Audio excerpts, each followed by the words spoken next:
Hello and welcome to today's Mind Your Career program. My name is Adam Sylvain and I work with the Alumni Career Development Team here at the University of Chicago in Hyde Park. I'm delighted to welcome you to our webinar entitled 10 Ways New Managers Can Advance in Their Careers. Today we will welcome Hallie Crawford. Hallie is a certified career coach and national career expert based in Atlanta, Georgia. Her company, HallieCrawford.com, and team of coaches have helped thousands of people worldwide identify and transition into their dream career, effectively navigate their job search, and enhance their performance at work. Hallie is regularly featured as a career expert in the media, including US News, Forbes.com, The Wall Street Journal, CNN, and Fox Business News. Without further ado, it's my pleasure to cede the floor to Hallie.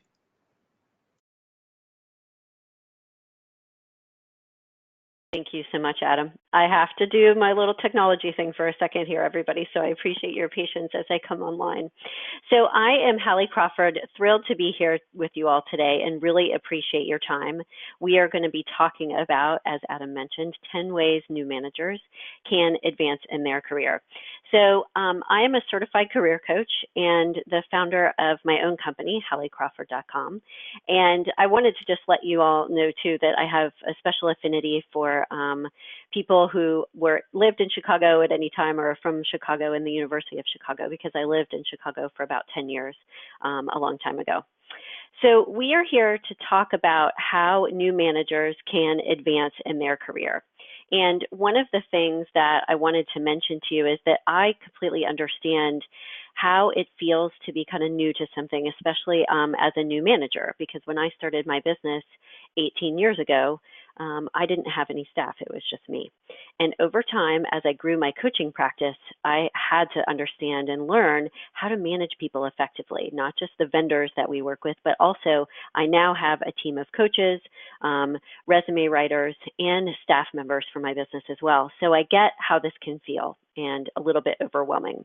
So the tips that I'm going to give you today are things that I have used myself to improve my strengths and skills as a new manager.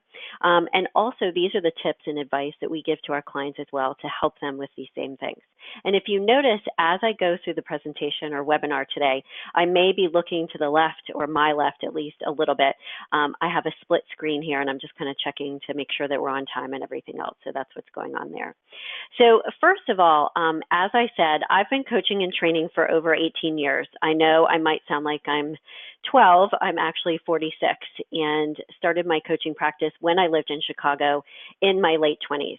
And one of the things, as I mentioned a moment ago, is we understand as coaches, and I myself, I understand how overwhelming this kind of new manager thing can be, in part because of, if you look at the first slide here, a lot of us, especially as new managers, when this is something new for us, we can have this sense of feeling what's called the impostor syndrome. And we understand how it can feel to be in over your head, like, oh gosh, I don't know what I'm doing. How do I figure this out? Number two, we understand how it feels to think you're a fraud or feel like you're a fraud and you don't really know what you're doing and you're trying to just get your sea legs.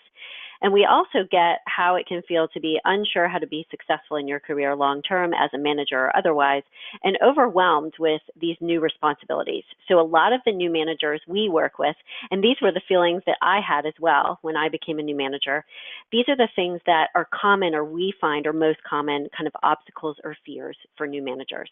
And we're going to tell you and show you how to overcome those today, okay? So I want you to know, as part of this, is that you're not alone. Becoming a new manager can be very stressful, and it's understandable. According to a study by the HR consultancy firm DDI, about 6 out of 10 managers said that becoming a boss for the first time was second in stress level only to a divorce. Now, I don't want you to read this, everyone, and freak out and say, oh my gosh, like this is going to be really stressful. Just understand that you're not alone. This is normal, and this is exactly why it's a great thing that you're here today, because we will help you with practical, tangible advice that will help you overcome these fears. But I also want you to be aware of these fears up front, which we're going to talk about in a moment, so you can kind of move those aside. The good news is that you can take control of your career path and being a new manager and start developing your strategic career plan right now for your management role currently and also long term. So we help clients with this all the time. Our percentage with, in terms of satisfaction with our clients and working with us is 98%. So just know that it is possible to get your sea legs with this quickly and easily. You just have to take the action steps that we're going to talk about today. Okay? So here is our agenda. We are going to talk about the 5 most common obstacles that we find that new managers encounter when they're new to this position. We're going to give you 10 tips to get ahead and incorporate into your strategic career plan, as well as at the very end, I do want you all to have and walk away with at least 2 action steps that you will take in the next week here in order to implement the advice that we're giving you today. As Adam said, we are recording this presentation and you will get a recording of that afterwards. If anyone would like a copy of the PowerPoint slides directly though, we would be happy to share those with you. Just email us at admin@halliecrawford.com for a copy of the presentation. And just so you know as well, everyone, there is a handout. It's been uploaded into the GoToWebinar system. So feel free to download that to help you follow along today, or even to help you as a tool to remind you of the action steps you need to take later on when we're finished, okay? All right, so let's talk about the 5 most common obstacles first. So these are the things that we have found with our clients who are new managers that are the biggest obstacles for them. And you may have some other ones, and we are actually going to do a poll here in just a second, and we're going to have 3 different obstacles in there. I believe it's 3. You'll see the choices in just a moment. But we want to hear from you all. What are the most common obstacles, or the one that most applies to you, we should say. So first of all, I want you to kind of do this inventory for yourself and look at this checklist on the slide. Which of these obstacles applies to you? And I want you to identify, please, the first one, the biggest one for you, but also make note of some of the other ones, if any of those are part of what's going on for you as well. So first of all, thinking a boss, one of the obstacles is thinking being a boss gives you instant authority. So a lot of times our clients just kind of make that assumption. Now I have this job title, now I'm in charge and I get to tell people what to do all day. Okay, well that's kind of a, an overstatement and a generalization that I'm making, but you get the drift, okay? So a lot of times our new managers will think, okay, so now because I have this title, I get to do these things. The second, I would say, most common obstacle that we find with our new managers is that they're trying too hard to maintain the same relationships that they had before, or they make the assumption that they will have those same relationships that they had before. And that's not the case. When you are a manager and the boss now, your relationships inevitably are going to change. This is hard for people, and I understand that, but it's inevitable, and it's something you'll get used to and you can adjust to. The third obstacle we find is a lot of new managers try too hard to be liked. And sometimes they might start making exceptions for people they know well, or, give preferential treatment, whatever it is. And bottom line is, though, that they're too worried about being liked, and you've got to be careful about that obstacle. And the last 2 on the list here is thinking your way of doing things is always or the only right way to do things. And finally, not knowing or fully, understanding how much work goes into being a new manager, okay? So Adam, if you could pull up this first poll for us, we'd like to hear from everybody, which is your most common obstacle of the ones that we're giving you on this list?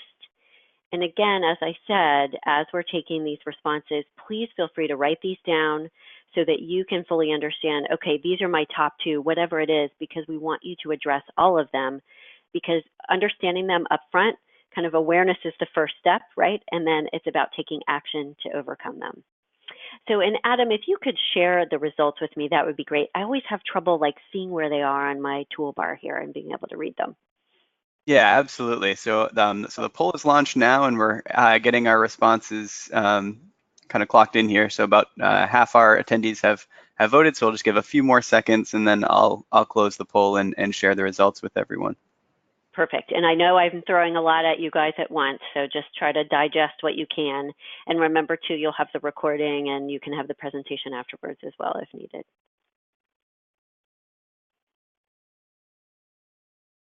All right, so sharing those results now, we had 12% that said their biggest obstacle at this point is thinking being a boss gives instant authority.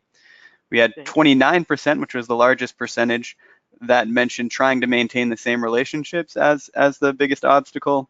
12% trying too hard to be liked.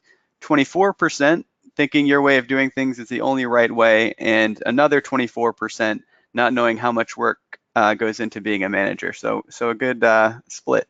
Good blend. Yeah. Okay, good. So thank you all for sharing that. We greatly appreciate it. Keep in mind, part of why we do these is to understand that you're not alone, that these are the common obstacles. Please, when you're finished with our webinar today, identify the top 2 for you, as I said, so that you can start to understand what you need to work on the most. All of these are totally normal. And I'm actually glad that the first one, because sometimes I think that's the toughest one to overcome for people. I'm glad that the first one was one of the lower options for us. Okay, so let's go ahead and dive into our 10 tips to help you get settled and be successful as a new manager. Okay, so if you take a look at this first slide here, we talked about this already for a second. Which obstacle applies to you? What are your kind of weak points, the things that you need to overcome? So identify what those top 2 are from the poll that we just talked about in the slide just beforehand. And think about, okay, is it, managing how your relationships have changed? Is it that you need to communicate a little bit more with your employees? Whatever it is, you want to start to kind of take stock of what your, not just your fears are, everyone, or what your obstacles or assumptions might be that could get in the way, but also you want to identify what are your weak spots, so to speak, or your areas for opportunity, as we like to say, the weak spots that you have in terms of being a manager. And we're going to talk about those a little bit further on in the webinar, but I want you to start thinking about those right now, okay? So you want to identify your top 2 obstacles, whether it's managing how the relationships have changed, or I need to communicate more, with my staff. I don't want to be trying to do it all alone. So this is one of the things that I want you all to recognize and pay attention to as well, is a lot of new managers feel like they're kind of in a silo, like now they're the boss of people that they used to work with or whatever the situation is, and they feel like, okay, now I'm all by myself and I don't have the, my colleagues and my team anymore. So you need to, and it's a very good idea to find a mentor, whether it's within your organization or outside your organization, that can help you feel less alone. And by the way, everybody, don't try to do it all alone. That's not the way to go, because you'll just feel even more siloed and alone as a result. And what we recommend is, as a start, develop a plan to address these weak spots and these obstacles in the first quarter of this year. Okay, so we're at the second quarter now, so you want to do it in this next quarter, and you want to write down the obstacles and things you need to address, what your weak points are, as part of your strategic career plan for the rest of this year, okay? Tip number 2 is to earn their respect. So this goes back a little bit to the first obstacle that we talked about assuming that, suddenly you have this authority just because you have the job title. So some of the advice we have here is you need to earn the respect of the people who are working for you, and you need to do it in multiple different ways. The advice on this slide is what we typically give to our clients. You want to make sure that you're listening to your employees, and not just kind of passively listening and then brushing aside what they say, but really listening and taking time to, one-on-one with them on a regular basis to listen to what's going on with them, what challenges are they having, in their role, and what opinions do they have about, how things need to change or improve. This doesn't mean just because you're listening to them that you have to take their advice every time, but the listening is a critical piece for people to feel heard and feel like they can trust, and then therefore they will also respect you. Be respectful to them. I mean, this goes without saying. You want to be respectful of their opinion in the moment, even if it's the wrong one or not something that you want to implement. You still want to let them know, thank you for sharing, I really appreciate this. And you can say something like, I'll take that into consideration as I'm making my decision. Again, you don't have to go with what they're saying, but come up with a few things that you can say that allow people to feel heard and understood, even if you can't go with what their opinion is, okay? The other tip, number 3 here, in terms of earning respect, is to ask people questions first, to empower them and try to understand where they're coming from, then be authoritative. So obviously, as a boss and a manager, you have to make a decision and you have to be authoritative. that's, part of what comes with the role, obviously. But a really good kind of coaching tool that we advise our clients is to ask questions before you just go right into, this is what we're going to do.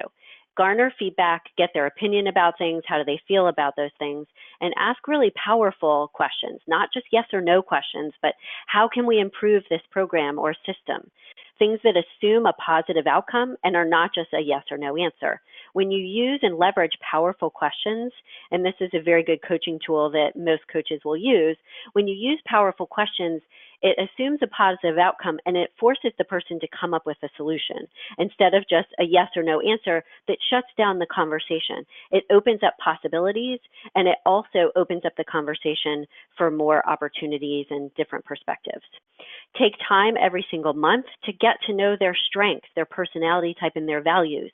So one of the things you need to do, not just to earn the respect of your employees, but also to lead a very effective team and leverage the different people that work for you in terms of what their strengths are and what they bring to the table, is you really need to get to know who they are, not just as a professional, but also as a person. What are their values and what makes them tick?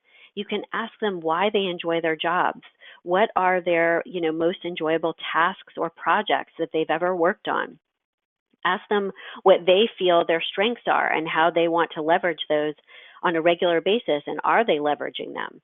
So find out more about what motivates them, but also take the time to learn what their strengths and kind of skill set is, so that you're plugging and, putting them into the right spot in terms of your team, and you're leveraging them in the right way, okay? And then finally, you need to work towards accepting that your relationships with former coworkers has changed. It's different. I would have an open, direct conversation with them about it and say, if you know them well enough to have a very open conversation, ask them how they feel about it. And what can we do to work together differently now, but still maintain that, the friendship that we had, or the, professional relationship, and maintain it in the right way. If it's possible for you to do so, I would invite them to have an open conversation about what you all can do and what are kind of the new parameters or boundaries or guidelines, if you will, for your new relationship, because your situation has changed, okay? Let's take a look at the third tip, and I referenced this just a moment ago, and we do want to do the poll here, the second poll, in just a moment, how many people have a mentor. But one of the things that we highly recommend, especially as I said before, so that you don't feel alone in your new role, is to identify and find a mentor for yourself. It can be someone who is inside your organization or outside. There are benefits to both. And if you can find two mentors long-term, one that's inside and one outside, that's great too. Inside of your organization, obviously they can give you kind of insight into the culture and the norms and the things you need to do specifically for your company in order to move forward and move up.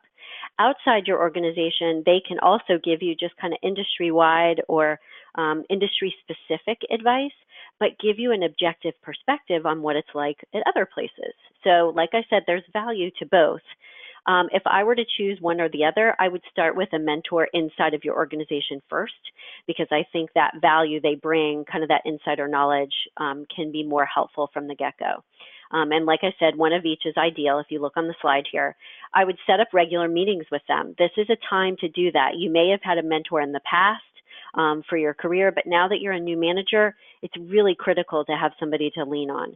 So I would set up regular meetings with them. Monthly is a great thing. You take them to lunch once a month, or coffee, or it's a phone call, or whatever it is. But ask them, identify the mentor, and ask them how they can set up the relationship, or what works for them, I should say. If monthly, quick conversations for a half an hour are the best they can do, that's okay too, okay?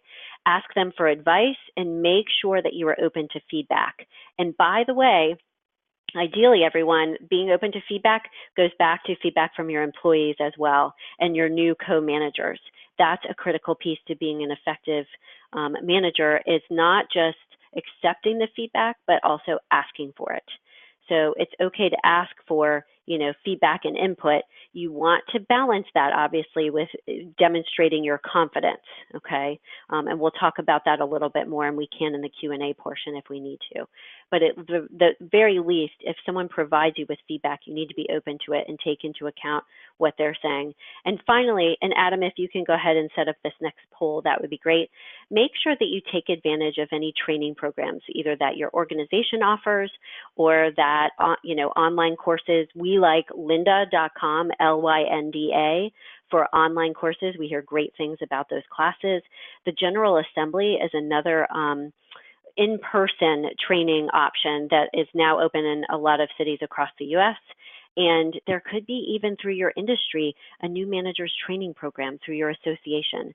So definitely check out industry-specific associations that either you belong to or you need to go ahead and join it, especially as a new manager, to understand and leverage whatever training or resources they may have at your disposal to understand being a new manager as well. Okay, so our second poll is how many currently have a mentor?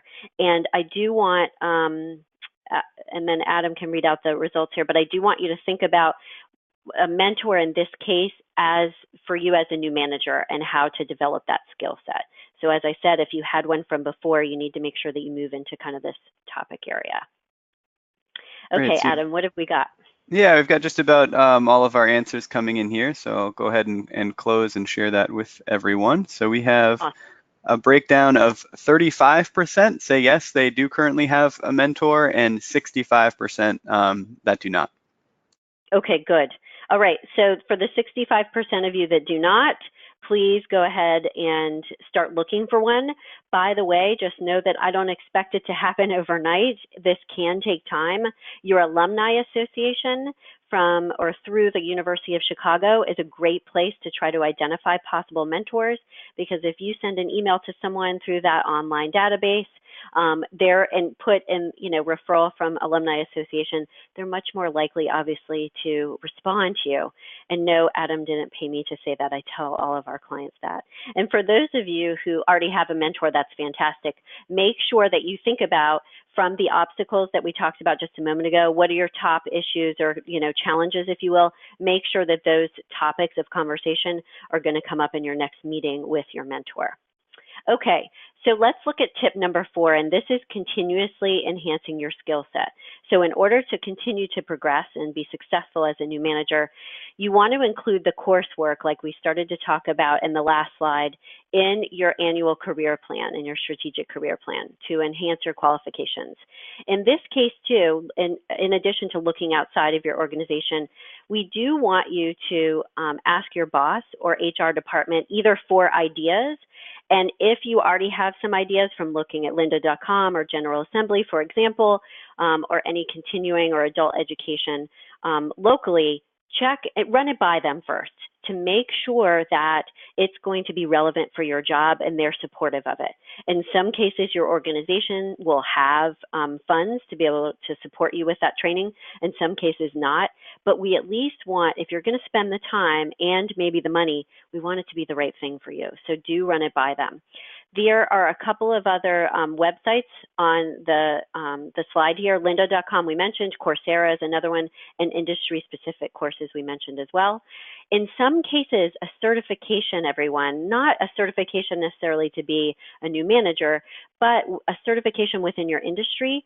In some cases, that can help you with the experience or expertise, if you will, that you may need as a new manager in order to move forward. So in some cases, everyone consider that there's the management skills, but then there's also, what expertise are you expected to have now as a new manager in terms of understanding the software that your team manages or whatever it is. So consider certifications as well. Local college courses can be an option to check out. And what we recommend as a way to kind of validate and make sure that you're checking out and enrolling in the right courses is not just to ask your boss or HR department like we referenced, but you can also take a look and kind of do a quick survey using LinkedIn and research the LinkedIn profiles of the people that are in higher level positions, either at your position now or even the next step. So when you're thinking about your long-term plan and your career progression, at least start to understand and plug into your plan, okay, these are the classes that I would like to take over the next year or whatever it is. And you can look and see if there are common courses that a lot of people have taken listed on their LinkedIn profile to get a sense of what's valued in the marketplace. And I also recommend too, and over time, conducting informational interviews with people in higher level positions outside of just your mentor. So make sure that you attend industry associations and just network with people and start, if you're not, very good about or don't network as much as you should, and I can be guilty of that as well, I'll admit, make sure that you're putting yourself out there so that you are networking and talking with people at your level on a regular basis and people higher up as well, so that you can continue to learn from them, even if it's not in a formal mentor relationship, just kind of informally when you're talking with them at an association meeting. So make sure that you put networking events and association events on your calendar at least once a month, at the very least once a quarter, that you're attending something so that you're staying fresh with industry specific kind of trends, if you will. Tip number 5 is to take initiative, okay? And here's the deal, like this one is obvious, take the initiative, be proactive. But there's a couple things on here that I want to kind of add to what you might think this one is about. In terms of taking initiative, I think a lot of new managers, and I see this, is they tend to kind of under-communicate a little bit, and they don't provide as much context as they should in terms of why a task needs to be performed or what this project's goal is or what it's about. Because when we're used to just kind of being a worker bee and just going and doing something, that context, we're not in charge of, providing that or always understanding it, okay? And as a new leader, you need to begin to think about, okay, what are the needs of my team and the people I'm managing? What kind of context or background do I need to provide to them so that they can be effective on this task I'm asking them to do or this project I want them to complete?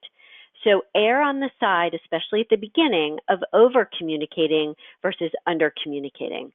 Because a lot of times, like I said, we find people usually under-communicate at the very beginning.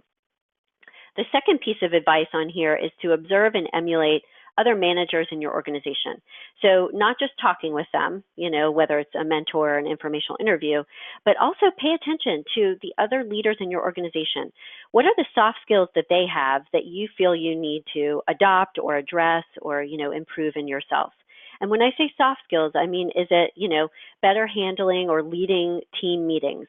Is it they are very good at managing or handling change, or when, employees are uncomfortable or having a hard time? Are they great at managing conflict? Whatever it is that they have, just kind of notice what is their brand, what is their, skill set in terms of their soft skills, and create a list of those things, at least 3 things that you have observed that seem very positive as part of your organization's culture that you would like to work on and improve. And finally, one of the things to take initiative too is to start to, as a manager, build your brand a little bit more on social media and within your industry and organization. And when I say social media, I always suggest obviously starting with LinkedIn.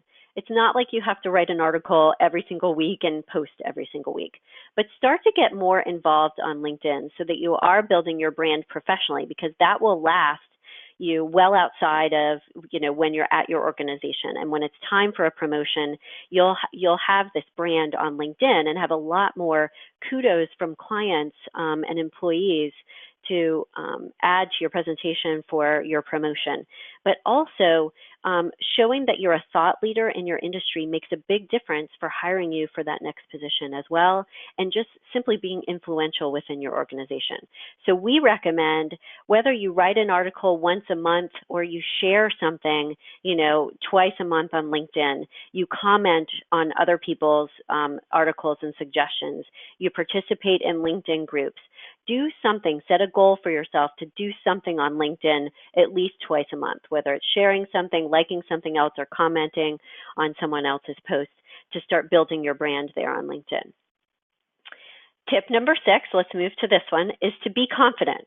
So any of those people that, have that obstacle or fear, like I did too, of I don't know what I'm doing, and that sense of imposter syndrome, remember that your attitude underneath, how you're feeling underneath, it affects your actions that you take, which in turn affects your outcome.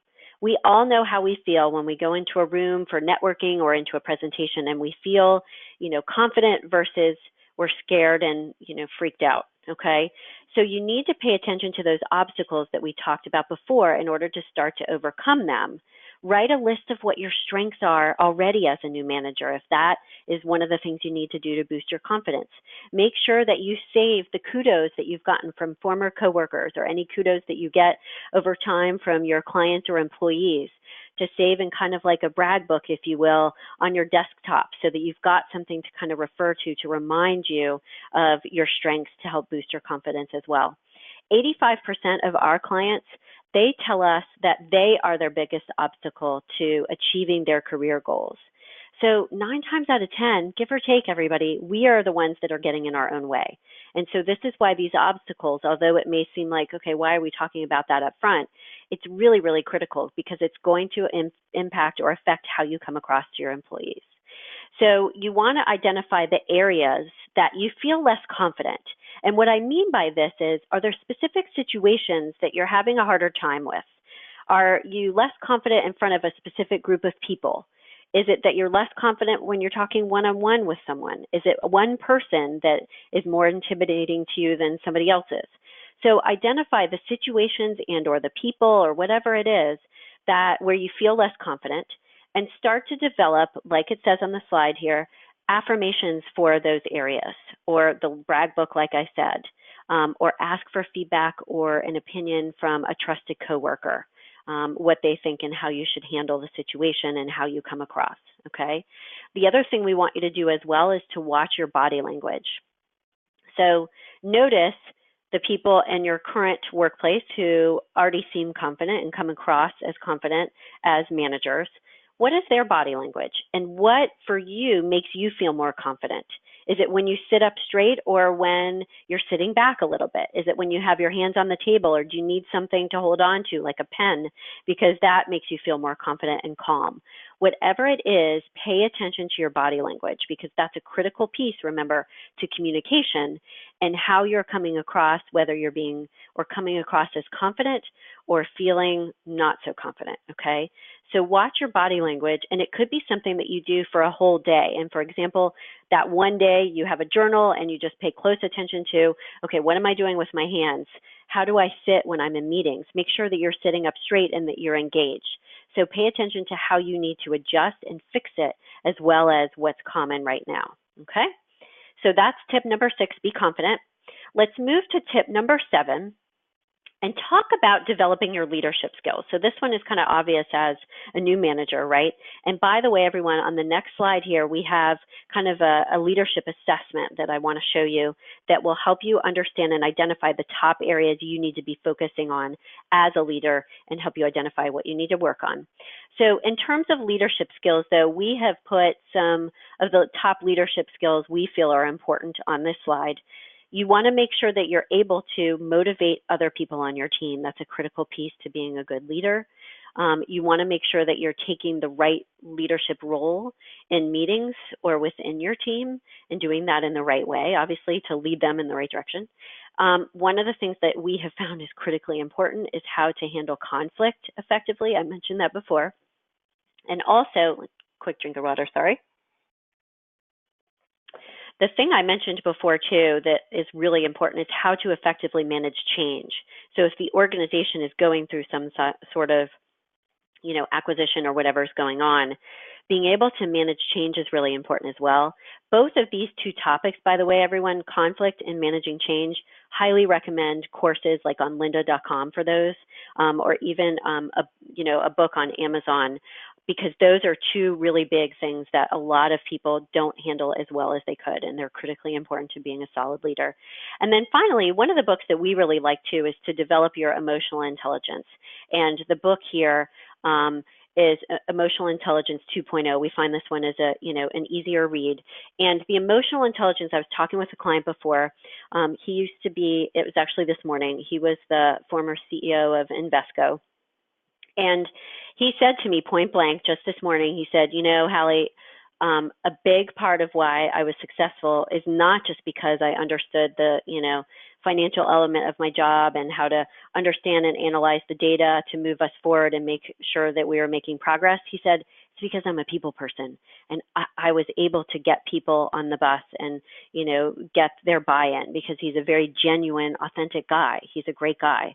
And he was able to manage and, adjust and change their culture in order for them to move forward to the next level as an organization. So this emotional intelligence stuff is critically important, everyone, as I'm sure you know, but I just wanted to give you that example to kind of have it hit home.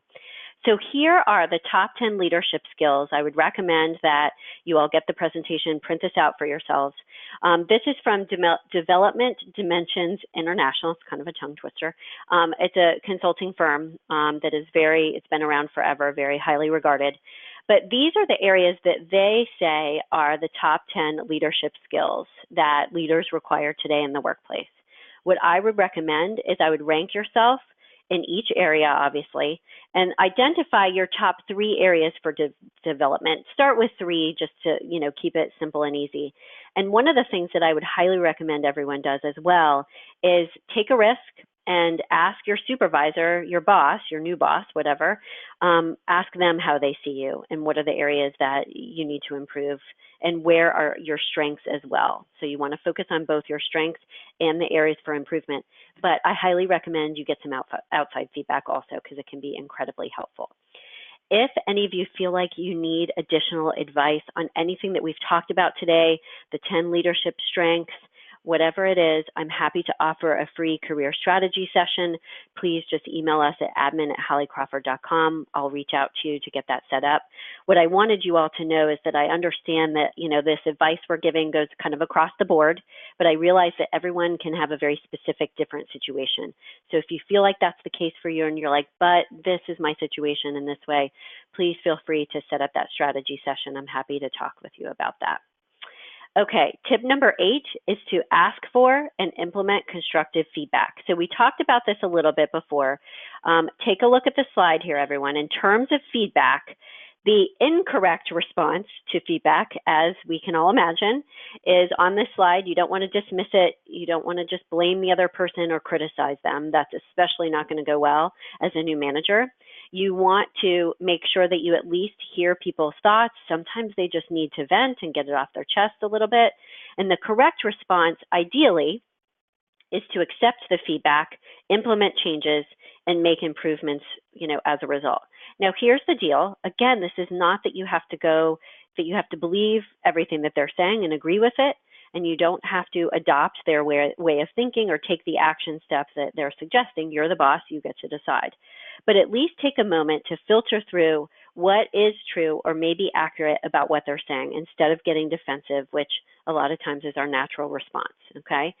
So remember that your way is not always the right way, and that even if, let's say, the majority of what you're thinking or your way is the right way, there might be some other ways that you can implement some of the other elements of what your team is saying to you as well, because that can actually improve it.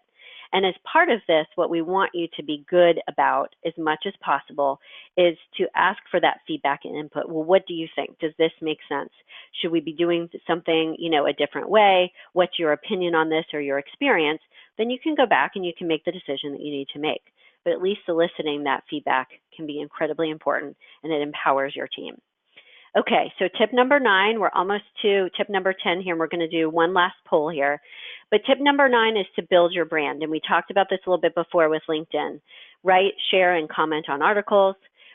Consider writing articles or blogs every once in a while for your industry association, whether it's their blog or their newsletter. But this is another way that you can build your brand outside of your organization and within your industry as well. Consider serving on the board of an industry association to kind of get more involved so that you stay in the know. And Adam, if you want to go ahead and pull up this next poll, that would be great. Curious who's currently active on LinkedIn, let's say at least, twice a month. That'll be sort of our guideline there. Present at a conference. This is another way to hone your expertise, build your brand, get your name out there in your industry. And consider also volunteering your time for projects outside of your department. If your expertise could be used somewhere else, this is another way to kind of get your name out there within your organization as well. All right, Adam, if you could let us know the results when you've got them, that would be great. Absolutely, yeah. So it's launched, and we've got folks weighing in now. So I'll just give just a few more seconds to collect those responses, and I'll close and share out what we find. Okay, cool. And I'm just making notes as you guys do this, so that's what I'm doing. All right, so it looks like we have 57% that are active on LinkedIn, and you said that kind of being within the last couple months, and 43% that said no to that question. Okay, good. So we've got a number that are currently active, so that's awesome. So if you are currently active, hopefully we gave you some additional ideas, some other things that you can do, including participating in LinkedIn groups. And if you're not, like I said, set a goal of twice a month to do something in terms of LinkedIn. That's all you have to do to kind of get the ball rolling. And once you do it, just know that the momentum will build and it'll become more natural for you. One of the things that I've been mentioning several times, and I just wanted to bring this up before we move to Q&A today too, is we have a copy of kind of a template of a strategic career plan. So if anyone feels like they would like that, to start writing down some of the advice that we gave you today and it's in an Excel spreadsheet, and it's based off of our ideal career model. So there's categories that will help guide your goals and your action steps. Please feel free to email us at admin@halliecrawford.com. We'd be happy to share that with you if you'd like a free copy of that, just to help you out. And tip number 10, and then we'll go to Q&A here in just a moment. Tip number 10 is to keep an accomplishments document. So this is not just for, if you think you're going to be searching for a new job in the next year or whatever it is. This is also for getting a promotion or, getting a new job in the next couple of years or 5 years, whatever it is. Keep an accomplishments document like on your desktop, somewhere that's easily accessible where you can, get to it at any time and revise it. You want to list your accomplishments that you have achieved in your new role. You want to make sure that you keep kudos from clients or employees or anyone else, testimonials that people have given you, whether it's, emails that they've sent you, you want to copy and paste those, but also verbal commentary. You want to ask for recommendations on LinkedIn, because by the way, when our clients are talking about, okay, I want to start job searching, they're concerned, understandably, that their employer is going to notice that they're getting a bunch of recommendations and that they're making changes to their profile. So it's better to be active on LinkedIn right now so that when that time comes, or if you want to start job searching, it's not obvious. It's like you're always active anyway, okay? And you also want to write down in your accomplishments document, obviously, any skills or experience or strengths that you've developed. Keep in mind, everyone, this is not just skills or experience in terms of hard skills like software you learned, etc. It's also the soft skills that you've developed, because remember how important that emotional intelligence piece is as well. Keep a brag book. This is your accomplishments document. It's the same thing. And I would say take about 10 to 15 minutes every single month to update that document. I would write that in your calendar as an appointment or a task for yourself to remind you to do this. It's much better to do it now versus when people come to us and they say, oh my gosh, I'm applying for this new job and I need a resume tomorrow and I've forgotten, the nitty gritty or the nuts and bolts of the things I've been doing for the past 5 years. Easier to have something to pull from, like that accomplishments document. So again, let's just review for a moment here the 3 things we talked about today, and then we'll move to our action steps.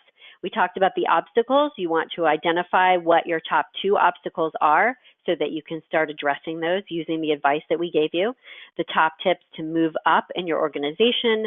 Another way to think about that is obviously be successful as a new manager, and then action steps. So let's talk about those action steps. So we would like everyone to write down right now, please take a moment and write down 2 things that you will do in the next week. It could be any of these things on the slide or something else. Ask your coworkers or employees for feedback. How are things going so far in this area? Do I need to communicate a little bit more in this way? Maybe it's that you need to update your resume or create that accomplishments document, just so you have a running list of things. Do you need to talk to your boss about training opportunities, for example, or the leadership wheel? So go ahead and write those down for us now. Remember, I'm happy to do that free strategy session with you if you feel like you need specific advice about your situation. Please know too, as we get to the Q&A portion here in just a moment, everybody, if we don't get to your question because of time constraints, don't hesitate to email me at hallie@halliecrawford.com, either one of the emails. I'll get the question, happy to answer that for you as well. And if anyone would like to talk further about career coaching to help you with these goals or anything else, I'd be happy to chat with you about that. These are some of the testimonials that we get from our clients and some of the organizations where people have been placed over 18 years the list is really long, as you can imagine. But I absolutely love what I do. We all do. So we'd be happy to help you. And the last quick thought, and I want you all to please go ahead and start formulating your questions. And please feel free to go ahead and put those in the chat box as well, because we'll get to that right now. My kind of last, presentation thought, if you will, is the greatest risk in life is not taking one. So any of those obstacles or fears that you have going on, this quote is the quote that always helps me move past the obstacles that I have, because I have them too. Coaches need coaches as well. And I always remind myself, do I want to tell my son, when I'm 80, sitting in a rocking chair, imparting wisdom, do I want to tell him that I tried, even if I failed? I tried to do something different. I tried to move up, move forward, or that I didn't try at all because I was scared? You know the answer. We want to say that we at least tried and we took that risk. All right, so keep that quote in mind as you progress. And let's go ahead and move to the Q&A portion. Adam, as you said, I've got about till, 5 minutes till the hour, give or take. And please remember, everybody, like we said, if we don't get to your question, please feel free to just email us. I'll put my contact info up here so that you've got it. Great. Thank you so much. We'll get transition now. So if you haven't written your questions in yet, remember that you can submit those to the questions box on the control panel. So feel free to type those in now if you haven't. I know we've had a couple people. This is kind of a more of a housekeeping reminder. We've had a couple people asking about the slides for this presentation. And so just as a reminder, I will be emailing out the link to the recording. If you would like the slides, Hallie said she's happy to provide those. You just have to email admin@halliecrawford.com. So, Perfect. But let's go ahead and jump in. So we had a great question here from one of our attendees on, you mentioned the importance of both seeking and receiving feedback from others. And one of the attendees is asked, what is a good response to feedback that is a personal attack? Okay, great question. So I would say something along the lines of, thank you for, or I appreciate you sharing your thoughts and, being open with me about your thoughts and concerns. I would try to direct them towards, is there some constructive, improvement or advice you might have for me to adjust or change what you're thinking? And the reason why I say this, and I know we're talking about a personal attack, so it's touchy because you can't just roll over with those situations, obviously. But I would try to direct them towards, okay, what are they trying to get at? And what is it that they're wanting or thinking should be different? So that you can then get from them, if it's something that's, there is some actual tangible, reasonable thing that they need to be different, whether it's about you or something else, to try to get them out of the personal attack mode. So get it into like, okay, what's the problem here that we need to solve? Is it a communication style thing that they just, it rubs them the wrong way or whatever it is? So I would say, okay, appreciate you sharing. Let's talk about, what needs to be different. Do you have any suggestions or thoughts to get them into positive mode instead of just complaining mode? If it's something that is, I hate to say it, but this sometimes happens, that's abusive, it's definitely something I would take to and talk with HR about. If it's that serious and difficult, and if it's been happening frequently over time, and let's say you've tried something like what I recommended, and if you've kind of taken it already, then I would definitely escalate it and take it to HR at that point. But at the very least, let's say if this is the first time this has happened, or maybe it's just the second time, at least try the redirecting them to, okay, what do we need to do about this conversation? And if they can't even go there, and like I said, it's just too negative all the time, then I would consider escalating it to HR, and maybe you need to have a conversation with HR in the room with this other person. So there's a third party kind of mediating what's going on. So that would be kind of my first gut instinct advice overall. Hopefully that helps. Great, thank you. I have a couple questions on the topic of mentorship, and you mentioned that as an important thing to pursue. We had one of our attendees who mentioned kind of the reciprocal relationship with the mentor and kind of the importance of making the experience beneficial for them as well. Do you have any advice in terms of how to kind of set the tone for a relationship of reciprocity and maybe what the benefit you can really pitch to a mentor, or even whether folks should be considering offering to be a mentor as well? Absolutely. I would do both. So one of the things that, depending on the relationship and who this person is, you could pitch to them, first of all, that, yeah, that's something they could, you're welcome to kind of be their guinea pig, so to speak, as if they would like to be your coach, and give you advice or, enhance their management skills. They can run things by you to see how they come across. So in terms of communication improvement, that could be one thing that they could get out of it as well. You could offer to mentor them in return if, again, that would make sense depending on your level in the organization or within the industry and your experience.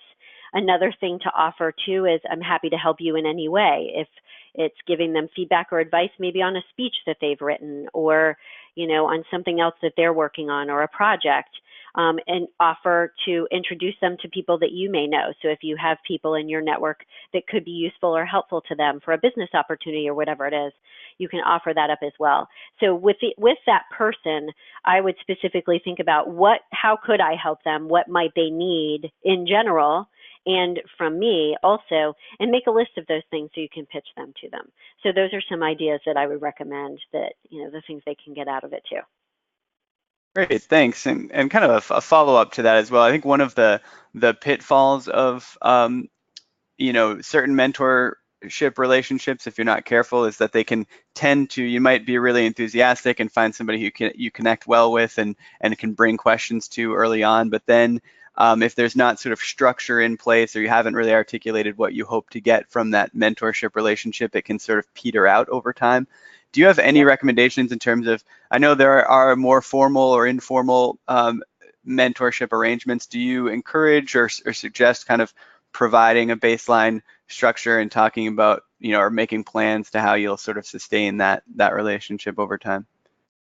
I would go for or fall back on being more structured and a little more formal, but then I would ask them what works for them. Go with what works for them at the end of the day, because if they're giving their time to you, try to suggest it and say, hey, could we, meet for lunch once a month, or suggest a couple of options for structure so that you're giving them kind of a menu to choose from, and then let them choose what might work. But at least even if they say, like, can we have this just be informal, then try to make it a smidge more formal and say, that's fine with me. Do you mind if I touch base with you then at the beginning of each month and we can figure out what works at that time? Okay, fine.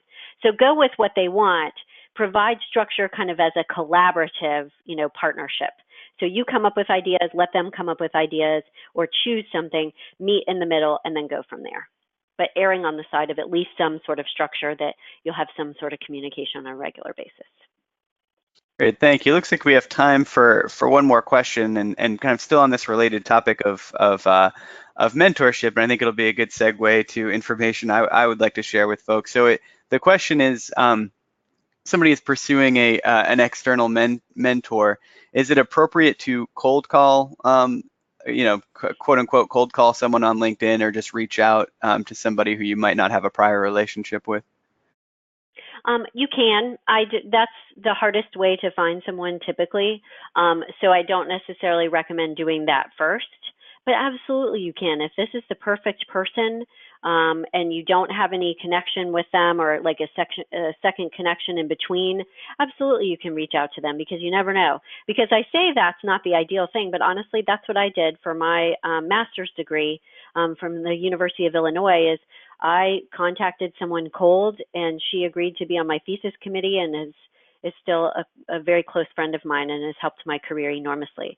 So absolutely you can do that. Just be prepared for rejection in some cases where they might not respond. But I absolutely would do that. Adam, did you have more to share with it or about it? Yeah, thanks. Well, I just wanted to say, as an alternative to cold calling, I'll share a link in the post-event email that I send out today with the recording. a link to our Wiser network, and some on the call might be familiar with Wiser, but it is our student and alumni mentorship platform. So on there, these are alumni who join Wiser and express, an interest in providing mentorship in various forms. So so that might be a smaller pond and an easier place to turn to than just kind of wading in the bigger waters of LinkedIn. So I'll share that link with everyone and would encourage folks who are not on Wiser to consider joining and start forming some of those relationships with other alumni and students. Yeah, so I think we're about ready to close. But thank you so much, Hallie, for all that you shared. Thanks everyone for joining today. As you may know, I do want to plug here at the end as well. Folks may know that today is UChicago Giving Day.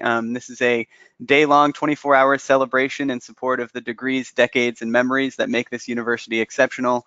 I want to invite everyone to visit givingday.uchicago.edu to learn more and to consider making a gift today. Our career programming continues next week on Wednesday, April 17th with a webinar titled The Work-Life Myth. Instead of pushing for balance, learn 3 ways to feel more in sync with your life. And then a week later on Wednesday, April 24th, we'll be hosting a webinar on making sense of your 401k. Learn how to make sense of your retirement plan and maximize your savings during that webinar. So again, thank you, Hallie. Thank you, everyone, for joining us today. Take care and have a great rest of your day and rest of your week. You too. Thanks, everybody, for coming. We appreciate it. Have a good one.